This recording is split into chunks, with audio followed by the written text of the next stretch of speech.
നമസ്കാരം. ഇന്ന് രാഹുൽ മാങ്കൂട്ടത്തിൻ്റെ ജാമ്യ ഹർജി പരിഗണിക്കുകയാണ്. പ്രശസ്ത അഭിഭാഷകനായ ശാസ്തമംഗലം അജിത് കുമാറാണ് ഇന്ന് കോടതിയിലെത്തുന്നത്.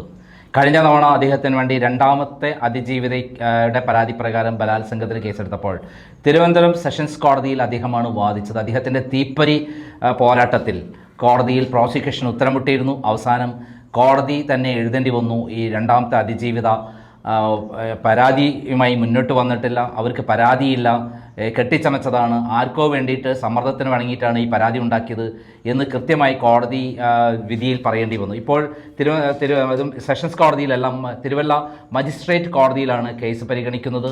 ഈ കേസിൽ ശാസ്തമംഗലം അജിത് കുമാർ എന്ന് പറയുന്ന പ്രശസ്തനായ അഭിഭാഷകൻ, സീനിയർ അഭിഭാഷകൻ ഉയർത്തുന്ന വാദങ്ങൾ ഏതൊക്കെയാണ്, അതോടൊപ്പം തന്നെ അദ്ദേഹം ഇതുവരെ പറയാത്ത ഞെട്ടിക്കുന്ന ചില കാര്യങ്ങൾ കോടതിയിൽ വെളിപ്പെടുത്താൻ പോകുന്നു എന്നുള്ള കാര്യം കൂടി ഏറ്റവും പ്രധാനപ്പെട്ടതാണ്. അതായത് ഈ കേസിനെ ഏറ്റവും ബാധിക്കുന്ന ഈ പരാതി ഒരിക്കലും നിലനിൽക്കില്ല, അതൊരു കള്ളക്കേസാണ്, പൂർണ്ണമായും ഇത് തള്ളിക്കളയേണ്ട കേസാണ്, എല്ലാം ഇല്ലീഗലായിട്ടാണ് നടന്നിരിക്കുന്നത്. ഒരു പാവപ്പെട്ട ഒരു യുവാവിനെ, ഒരു MLA നശിപ്പിക്കാൻ വേണ്ടി പിണറായി വിജയൻ പ്ലാൻ ചെയ്തുണ്ടാക്കിയ പ്രതികാര നാടകമാണ്. പോലീസിനെ ഔദ്യോഗിക പദവികൾ ദുരുപയോഗം ചെയ്ത് സ്വാധീനിച്ച് ഈ കള്ളക്കേസിൽ അറസ്റ്റ് ചെയ്യിച്ച് അങ്ങനെ അദ്ദേഹത്തെ പബ്ലിക്കിന് മുന്നിൽ പ്രദർശിപ്പിക്കാൻ വേണ്ടി കസ്റ്റഡിയിൽ വാങ്ങി. അങ്ങനെയാണ് ഈ കേസ്, അല്ലാതെ ഇതിനകത്ത് യാതൊന്നും നടന്നിട്ടില്ല എന്ന് അദ്ദേഹം പറയും. എന്തൊക്കെയാണ് അദ്ദേഹം പറയാൻ പോണത്? ഏറ്റവും അധികം പറയാൻ പോണത് നമ്മൾ മനസ്സിലാക്കേണ്ടത്, ഏറ്റവും പുതിയ വിവരങ്ങൾ ഞാൻ അവസാനം പറയാം. അദ്ദേഹം പറയാൻ പോകുന്ന ഏറ്റവും ഞെട്ടിക്കുന്ന ചില വസ്തുതകളുണ്ട്. അതാണ് ഏറ്റവും കൗതുകകരമായി. ശരിക്കും പറഞ്ഞാൽ ഒരു കോമഡിയാണ് ഈ കേസ്. മൊത്തം നോക്കിയാൽ പിണറായി വിജയന് ഇങ്ങനെയൊക്കെ കേസെടുക്കാൻ പറ്റുള്ളൂ എന്ന് ആലോചിക്കുമ്പോൾ സങ്കടം. ഒരു ഭരണാധികാരി, പിണറായി വിജയനെ പോലുള്ള ഒരു ഭരണാധികാരി, മുമ്പ് അടിയന്തരാവസ്ഥ സമയത്ത് അതിഭീകരമായ മർദ്ദനങ്ങൾ ഏറ്റിട്ടുണ്ടെന്ന് ഹുങ്ക് പറയുന്ന ഭരണാധികാരി, തൻ്റെ ഭരണകാലത്ത് എല്ലാം ഇല്ലീഗലായിട്ടാണ് തൻ്റെ സഭയിലെ ഒരു MLAയോട് കാണിച്ചത് എന്ന് പറയുമ്പോൾ അദ്ദേഹം എത്രമാത്രം ക്രൂരനായ ഭരണാധികാരിയാണെന്ന് നമ്മൾ മനസ്സിലാക്കണം. എത്രമാത്രം ഭീകരനായ ഭരണാധികാരിയാണെന്ന് മനസ്സിലാക്കണം. എത്രമാത്രം ഏകാധിപതിയായ ഭരണാധികാരിയാണെന്ന് മനസ്സിലാക്കണം. ഇപ്പോൾ ഏറ്റവും പ്രധാനപ്പെട്ട കാര്യം എന്ന് പറയുന്നത് ഈ പരാതി എന്താണ് എന്നുള്ളതാണ്. പരാതി എന്ന് പറയുന്നത് ഈ യുവതിയെ തിരുവല്ല ഹോട്ടലിൽ വെച്ച് 8/4/2024 രാഹുൽ മാങ്കൂട്ടം ബലാത്സംഗം ചെയ്തു എന്നാണ് പരാതി. ഈ പരാതി ആർക്കാണ് കിട്ടിയത്? പോലീസിന് ഇമെയിൽ വഴി കിട്ടി. ഇമെയിൽ വഴി കിട്ടിയ പോലീസിന് കിട്ടിക്കഴിഞ്ഞാൽ 3 ദിവസത്തിനുള്ളിൽ ആ പരാതിക്കാരിയെ വിളിച്ചു വരുത്തി അവരുടെ മൊഴിയെടുത്ത് അത് വീഡിയോയിൽ പകർത്തി ഒപ്പിട്ട് വാങ്ങണം എന്നുള്ളതാണ്.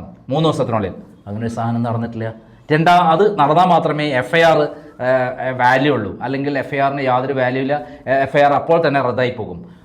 രണ്ടാമത്തെ കാര്യം എന്ന് പറയുന്നത് യുവതിയുടെ മെഡിക്കൽ ചെക്കപ്പ് നടത്തണം. കാരണം ഗർഭിണിയായതാണ്, ബലാത്സംഗം നടന്നതാണെങ്കിൽ മെഡിക്കൽ ചെക്കപ്പ് നിർബന്ധമാണ്. അതിനുശേഷം മാത്രമേ രാഹുൽ മാങ്കൂട്ടത്തിന് എന്തെങ്കിലും നടപടി പാടുള്ളൂ. ഇപ്പോൾ സുപ്രീം കോടതിയുടെ ഏറ്റവും പുതിയ വിധി പ്രകാരം ഇത്തരത്തിൽ ധാരാളം വ്യാജ കേസുകൾ വരുന്നതുകൊണ്ട് ഇരയുടെ മാത്രമല്ല പ്രതിയുടെ എല്ലാ കാര്യങ്ങളും ക്രോസ് ചെക്കണം. പ്രതിയുമായി ചോദ്യം ചെയ്ത് അദ്ദേഹത്തിൻ്റെ എല്ലാ കാര്യങ്ങളും എടുത്തത് ശരിയാണോ അല്ലെങ്കിൽ ക്രോസ് ചെക്ക് ചെയ്ത് മാത്രമേ കേസെടുക്കാവൂ എന്ന് സുപ്രീം കോടതിയിലെ പുതിയ വിവിധ വിധികളിൽ പറയുന്നുണ്ട്. അതിലെന്താ കാരണം എന്ന് വെച്ചാൽ, നിരന്തരമായി ഇന്ത്യയിൽ എല്ലാ സ്ഥലത്തും ഈ സ്ത്രീകൾക്ക് കിട്ടുന്ന ആനുകൂല്യം ഉപയോഗിച്ചുകൊണ്ട്, നിയമത്തിൻ്റെ ആനുകൂല്യം ഉപയോഗിച്ചുകൊണ്ട് പല കള്ളക്കേസുകൾ കൊടുക്കുകയാണ്. അവസാനം നിരപരാധികളാണ് ഈ പുരുഷന്മാർ ഇന്ന് തെളിയുകയാണ്. ഈ സന്ദർഭത്തിൽ ഇത് വർദ്ധിച്ചു വരുന്നതുകൊണ്ട് പുരുഷന്മാരെ വിളിച്ചു വരുത്തി, അതായത് പ്രതികളെ വിളിച്ചു വരുത്തി ക്രോസ് ചെക്ക് ചെയ്യണം എന്നുള്ളത്. എന്നല്ല, ഇവിടെ അങ്ങനെയല്ല ഉണ്ടായത്. അർദ്ധരാത്രി ഇരുട്ടിൻ്റെ മറവിൽ ഒരു MLAയെ ഭീകരനെ പോലെ വേട്ടയാടുകയാണ് ഒരു പറ്റം പോലീസുകാർ. നമുക്കറിയാം, CCTV ദൃശ്യങ്ങൾ കണ്ടു കഴിഞ്ഞാൽ അദ്ദേഹം വാതിൽ തുറന്ന് ഇറങ്ങി വന്നപാടെ അദ്ദേഹത്തെ പിടിച്ചു കൊണ്ടുപോവുകയാണ്. അദ്ദേഹത്തിന് എന്നാൽ എന്ത് ചെയ്യണം? 2 കാര്യങ്ങൾ അവിടെ പോലീസ് ചെയ്തില്ല. ഒന്ന്, അദ്ദേഹത്തിന് അറസ്റ്റ് മെമ്മോ കൊടുക്കണം, അതിൽ ഗ്രൗണ്ട് എല്ലാം എഴുതണം. 2, ഇൻസ്പെക്ഷൻ മെമ്മോ കൊടുക്കണം. അദ്ദേഹത്തിൻ്റെ ശരീരത്തിൽ മുറിപാടുകളൊന്നും ഇല്ല എന്നുള്ള രേഖ അദ്ദേഹത്തിന് കൊടുക്കണം. എന്നിട്ടേ കൊണ്ടുപോകാൻ പാടുള്ളൂ എന്നാണ് നിയമം. അങ്ങനെ ഒരു സാധനമില്ല. പിന്നെ കേസിൻ്റെ ഫുൾ ഡീറ്റെയിൽ അദ്ദേഹത്തിന് കൊടുക്കണം. എന്നിട്ട് സാക്ഷി ഒപ്പിടണം, അഡ്വക്കേറ്റിനെ വിളിക്കാനുള്ള ഇത് ചെയ്യണം. എന്നിട്ട് മാത്രമേ അറസ്റ്റ് ചെയ്യാൻ പാടുള്ളൂ എന്നുള്ള കൃത്യമായ DK ബാസുവിൻ്റെ ബംഗാൾ കേസിൻ്റെ മേൽ വന്ന ഏറ്റവും പുതിയ വിധികളുണ്ട്. ആ വിധികൾ പറയുന്നത് ചെയ്തേ പറ്റുള്ളൂ. അങ്ങനെ ഒരു കാര്യം ചെയ്യാതെയാണ് രാഹുൽ മാങ്കൂട്ടത്തെ അറസ്റ്റ് ചെയ്ത് കൊണ്ടുപോയത് എന്നുള്ളതാണ് ഏറ്റവും രസകരമായ കാര്യം. അവിടുന്ന് അറസ്റ്റ് ചെയ്ത് കൊണ്ടുപോയി നേരെ AR ക്യാമ്പിലേക്കാണ് കൊണ്ടുപോയത്. AR ക്യാമ്പിലേക്കല്ല കൊണ്ടുപോകണം, പോലീസ് സ്റ്റേഷനിൽ ഹാജരാക്കണം. തിരുവല്ല പോലീസ് സ്റ്റേഷനിൽ ഹാജരാക്കിയിട്ട് അവിടെ അദ്ദേഹത്തിൻ്റെ മൊഴിയെടുക്കണം. എന്നിട്ട് കോടതിയിലേക്ക് കൊണ്ടുവരുമ്പോൾ എന്ത് ചെയ്യണം? ഹോസ്പിറ്റലിൽ കൊണ്ടുപോയി മെഡിക്കൽ ചെക്കപ്പ് നടത്തിയിട്ട് കൊണ്ടുപോകാൻ. അതെല്ലാം നടന്നിട്ടുണ്ട്. പിന്നെ അവിടുന്ന് മുതൽ പ്രദർശന വസ്തുവാക്കിയിരുന്നു. ചെയ്യുന്നു. അങ്ങനെ പോലീസിന് പ്രദർശന വസ്തുവാക്കാൻ പറ്റുന്ന ഒരാളല്ല ഒരു പ്രതി എന്ന് പറയുന്നത്. ഒരാൾക്കും വിട്ടുകൊടുക്കാൻ പാടില്ല. ഇത് ജനക്കൂട്ടത്തെ വിളിച്ചു വരുത്തിയിട്ടാണ് എല്ലാം ചെയ്തത്. മൂന്നാമത് പോലീസിലെ ഏറ്റവും വലിയ മണ്ടത്തരം എന്ന് പറയുന്നത് FIRന്റെ കോപ്പി പത്രക്കാർ കൊടുത്തു എന്നുള്ളതാണ്. FIRന്റെ കോപ്പി ആർക്കും അപേക്ഷിച്ചാൽ കിട്ടില്ല എന്നിരിക്കെ FIRന്റെ കോപ്പി എങ്ങനെ പത്രക്കാർക്ക് കിട്ടി, പ്രസ് മീഡിയയ്ക്ക് കിട്ടി? അതേപോലെ CCTV ദൃശ്യങ്ങളെല്ലാം തന്നെ അപ്പോൾ തന്നെ പത്രക്കാർക്ക് കിട്ടിയിട്ടുണ്ട്. അതുപോലെ ഈ FISന്റെ കോപ്പി പത്രക്കാർക്ക് കിട്ടിയിട്ടുണ്ട്. ഇതൊക്കെ ബലാത്സംഗ കേസിൽ പുറത്തു പോകാൻ പാടില്ല എന്നുള്ളതാണ്. ആക്ച്വലി അത് പോലീസ് ചെയ്തത് വലിയ പബ്ലിസിറ്റി കൊടുക്കാനായിരുന്നെങ്കിൽ അത് പിന്നീട് വലിയ തിരിച്ചടിയായി മാറി എന്നുള്ളതാണ് സത്യം. ഇവിടെ ഏറ്റവും പ്രധാനപ്പെട്ട വസ്തുത എന്ന് പറയുന്നത് ഈ ഹോട്ടലിൽ വെച്ച് ബലാത്സംഗം നടന്നു എന്നുള്ളതാണ്. അതിന് ഏറ്റവും രസകരമായ കാര്യം, യുവതി അവിടെ റൂമെടുത്ത് രാഹുൽ മാങ്കൂട്ടത്തെ അങ്ങോട്ട് വിളിച്ചു വരുത്തി എന്നുള്ളതാണ്. രാഹുൽ മാങ്കൂട്ടത്തിനെ കസ്റ്റഡിയിൽ വാങ്ങി കൊണ്ടുവന്നപ്പോൾ രാഹുൽ മാങ്കൂട്ടം പറഞ്ഞാൽ ഞാൻ ഇവിടെ വന്നിട്ടുണ്ട്, ആ സ്ത്രീ സ്വന്തം ഭർത്താവുമായി ഉള്ള അഭിപ്രായ വ്യത്യാസങ്ങൾ തീർക്കാൻ വേണ്ടിയിട്ടാണ് ഇവിടെ എന്നോട് ഡിസ്കഷന് വന്നത്, ഞങ്ങൾ 1 മണിക്കൂർ നേരം സംസാരിച്ചിരുന്നുണ്ട് എന്നുള്ളതാണ്. അതിൽ ഏറ്റവും പ്രധാനപ്പെട്ട രസകരമായ കാര്യം, പിന്നീട് യുവതി ഇവിടെ നിന്ന് പോയ ശേഷം രാഹുൽ മാങ്കൂട്ടത്തിനെ വിദേശത്തേക്ക് വിളിച്ചു വരുത്തി ടിക്കറ്റ് ബുക്ക് ചെയ്തു. അവിടെ ഇവർ ഭാര്യ ഭർത്താക്കന്മാരെ പോലെ ജീവിക്കുകയും അവിടെ വെച്ച് ലൈംഗിക ബന്ധത്തിൽ ഏർപ്പെടുകയും അങ്ങനെ പ്രഗ്നൻ്റ് ആവുകയും ചെയ്തു എന്നുള്ള വേർഷനാണ് പിന്നീട് വന്നത്. അങ്ങനെ യുവതി പ്രഗ്നൻ്റ് ആയ ശേഷം അത് അലസിപ്പോയി ശേഷം അത് ഭ്രൂണം അവർ സൂക്ഷിച്ചു വെച്ചു. ഈ ഭ്രൂണമാണ് അവരുടെ കൈവശമുണ്ടെന്ന് പറഞ്ഞ് പോലീസിനെ അറിയിച്ചത്. ആക്ച്വലി ഈ ബലാത്സംഗം തിരുവല്ലയിൽ നടത്തിയിട്ടില്ല, യഥാർത്ഥത്തിൽ നടന്ന വിദേശത്താണ്. ഇത്രയും കാര്യങ്ങളാണ് ഏറ്റവും പ്രധാനപ്പെട്ടതായി വന്നതെങ്കിൽ അതിലും വലിയ ഒരു ഭീകരമായ സത്യങ്ങൾ പുറത്തു വന്നത് ഈ യുവതിയുടെ വാട്സപ്പ് ചാറ്റുകൾ ഇവർ രാഹുൽ മാങ്കൂട്ടമായിട്ടും അല്ലാതെ ഫെനി നൈനാനുമായിട്ട്, അതായത് രാഹുൽ മാങ്കൂട്ടത്തിൻ്റെ സെക്രട്ടറി ഫെനി നൈനാനുമായിട്ട് നടത്തിയിട്ടുള്ള വാട്സപ്പ് ചാറ്റുകളാണ് നിർണായകമായിട്ട് പ്രതിക്ക് അനുകൂലമായി, അതായത് രാഹുൽ മാങ്കൂട്ടത്തിന് അനുകൂലമായി കോടതിയിൽ അഡ്വക്കേറ്റ് അവതരിപ്പിക്കാൻ വേണം. അതായത് ഫെനി നൈനാന് വന്ന വാട്സപ്പ് ചാറ്റിൽ വളരെ കൃത്യമായി പറയുന്നുണ്ട്, എനിക്ക് 3-4 മണിക്കൂർ പാലക്കാട്ടെ ഫ്ലാറ്റിൽ ആരുമില്ലാതെ രാഹുൽ മാങ്കൂട്ടമായി ഇരുന്ന് സംസാരിക്കാനും ഞങ്ങൾ തമ്മിലുള്ള അഭിപ്രായ വ്യത്യാസങ്ങളെല്ലാം തീർത്ത് മുന്നോട്ട് പോകാനും സഹായം ചെയ്തു തരണമെന്ന് കാല് പിടിച്ച് കരയുന്ന പോലെയാണ് ഫെനി നൈനാന് വാട്സപ്പ് ചെയ്തത്. എന്നിട്ട് ഫെനി നൈന പറഞ്ഞെന്താ, നമുക്ക് MLA ഓഫീസിൽ പോയിരിക്കാം, അവിടെ ഇരുന്ന് വിശദമായി സംസാരിക്കാം, അല്ലാതെ അവിടെ പോയിരിക്കേണ്ട ആവശ്യമില്ലല്ലോ എന്നാണ് പറഞ്ഞത്. അത് പോരാ, എനിക്ക് രാഹുൽ മാങ്കൂട്ടത്തിൻ്റെ കൂടെ 3-4 മണിക്കൂർ ചെലവഴിക്കാതെ എൻ്റെ കാറിൽ, MLA ബോർഡില്ലാതെ എൻ്റെ കാറിൽ ഞങ്ങൾ 2 പേരും കൂടി യാത്ര ചെയ്തോളാം, എന്നിട്ട് ഞങ്ങൾ സംസാരിച്ചോളാം എന്നാണ് അവർ അയച്ചിരിക്കുന്ന കാര്യം. ഇതൊക്കെ തന്നെ രാഹുൽ മാങ്കൂട്ടം ബലാത്സംഗം ചെയ്തു എന്ന് പറയുന്ന സ്റ്റോറി 8 നിലയിൽ പൊട്ടുന്നതാണെന്ന് നിഷ്പ്രയാസം ചെയ്ത് കുഞ്ഞുങ്ങൾക്ക് പോലും അറിയാം. ആ നിലയിൽ 8 നിലയിൽ പൊട്ടി നിൽക്കുന്ന ഈ വ്യാജ ബലാത്സംഗ കേസ് ഇപ്പോൾ കുത്തനെ തിരിച്ചടി കിട്ടുമെന്നുള്ളതിൻ്റെ മനസ്സിലാക്കിയിട്ടാണ് ഫെനി നൈനാൻ്റെ ഇതിലൊരു കള്ളക്കേസ് എടുത്തിരിക്കുന്നത്. അദ്ദേഹം ആദിജീവിതയുടെ പേര് പറഞ്ഞിട്ടില്ല, വാട്സപ്പ് ചാറ്റ് മാത്രമേ കാണിച്ചിട്ടുള്ളൂ. വളരെ കൃത്യമായി അത് പുറത്തുവിട്ടത് മൊത്തത്തിൽ തിരിച്ചടിയായി മാറി എന്നുള്ളതാണ് സത്യം. അത് കൃത്യമായി കോടതിയിലെത്തിയിട്ടുണ്ട്. ആ തെളിവുകൾ മുഖ്യമായി മാറും എന്നുള്ള കാര്യം സംശയമില്ല.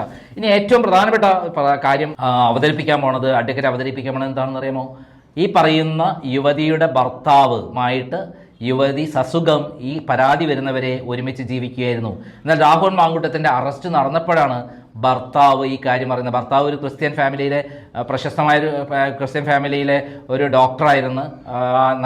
എല്ലാവരും നല്ല രൂപത്തിൽ പെരുമാറുന്ന ഒരു ഡോക്ടറാണ്. ആ ഡോക്ടറുമായിട്ട് നല്ല രൂപത്തിൽ ജീവിച്ചു കൊണ്ടിരിക്കുന്ന ഈ യുവതി ഇത്രയധികം ചീറ്റിംഗ് ഒക്കെ നടത്തിയിട്ടുണ്ട്, തന്നോട് ഭയങ്കര ചീറ്റിംഗ് ആണ് നടത്തിയിരിക്കുന്നത് മനസ്സിലാക്കിയ ഡോക്ടർ ഇപ്പോൾ ആ യുവതിയെ വിട്ടേച്ച് പോയിരിക്കുകയാണ്. ഇന്നലെ വരെ യുവതി പറഞ്ഞ ഭർത്താവുമായിട്ട് ഭയങ്കര അഭിപ്രായ വ്യത്യാസമാണ്, എങ്ങനെയെങ്കിലും പരിഹരിക്കണം എന്ന് പറഞ്ഞിട്ടാണ് രാഹുൽ മാങ്കൂട്ടത്തിനെ വലയിൽ വീഴ്ത്താൻ വേണ്ടി ശ്രമിച്ചുകൊണ്ടിരുന്നത്. എന്നാൽ എന്നിട്ട് അവരുമായി ലൈംഗിക ബന്ധത്തിൽ ഏർപ്പെട്ട് കുട്ടി ഉണ്ടായി എന്ന് പറഞ്ഞിട്ട് പരസ്യമാക്കി ലോകം മുഴുവൻ അറിയിച്ചത് ആ യുവതിയാണ്. ഇപ്പോൾ അത് കയ്യിൽ നിന്ന് വിട്ടുപോയി. എന്താണ് ഉണ്ടായത്? ജനലക്ഷങ്ങളാണ്, കേരളത്തിലെ ജാതി മതങ്ങൾക്കപ്പുറം രാഷ്ട്രീയങ്ങൾക്കപ്പുറം ജനലക്ഷങ്ങളാണ് രാഹുൽ മാങ്കൂട്ടത്തിൻ്റെ കൂടൊപ്പം നിൽക്കുന്നത്. മാർക്സിസ്റ്റ് പാർട്ടി എന്നോ കോൺഗ്രസ് എന്നോ CPM BJP എന്നോ നോക്കാതെ എല്ലാ മേഖലകളിലുമുള്ള ജനങ്ങൾ ഒറ്റക്കെട്ടായി രാഹുൽ മാങ്കൂട്ടനം എന്ന് പറയുന്ന MLA ഒരു കേരളത്തിലെ ഭരണാധികാരി നിയമസഭാ അംഗം പോലും ആയിട്ടും അദ്ദേഹത്തിന് നീതി കൊടുക്കാതെ ഇത്തരം കള്ളക്കേസിൽ കുടുക്കിയതിനെതിരെ വ്യാപകമായ ഒരു പിന്തുണയാണ് ഉണ്ടായിരിക്കുന്നത്. ഇന്റലിജൻസ് റിപ്പോർട്ട് പ്രകാരം ഏത് സമയത്തും രാഹുൽ മാങ്കൂട്ടത്തിനുമായി പുറത്തു പോയാൽ ജനക്കൂട്ടം വയലൻ്റ് ആവും, ജനക്കൂട്ടം പോലീസിനെ ആക്രമിക്കും എന്നുള്ള ഒരു കാര്യം കൂടി പുറത്തു വന്നിരിക്കുകയാണ്. അപ്പോൾ ഇത്തരം സാഹചര്യത്തിൽ ഇതെല്ലാം തന്നെ കൃത്യമായി അഡ്വക്കേറ്റ് അവതരിപ്പിക്കും. ഒരു പുലി തന്നെയാണ് അഡ്വക്കേറ്റ് ശാസ്തമംഗലം അജിത് കുമാർ എന്ന് നമുക്കറിയാം. അദ്ദേഹം കോടതിയിൽ കയറിക്കഴിഞ്ഞാൽ അദ്ദേഹത്തിൻ്റെ വാക്കുകൾ ചാട്ടുളി പോലെയുള്ളതാണ്. അത് എതിരാളികൾക്ക് കത്തിയെടുത്ത് കുത്തി മുറിവേൽപ്പിക്കുന്ന പോലെയായിരിക്കും. അത്രയും ഭീകരമായിട്ടായിരിക്കും അദ്ദേഹം ഈ കാര്യത്തിൽ ഫൈറ്റ് ചെയ്യുക.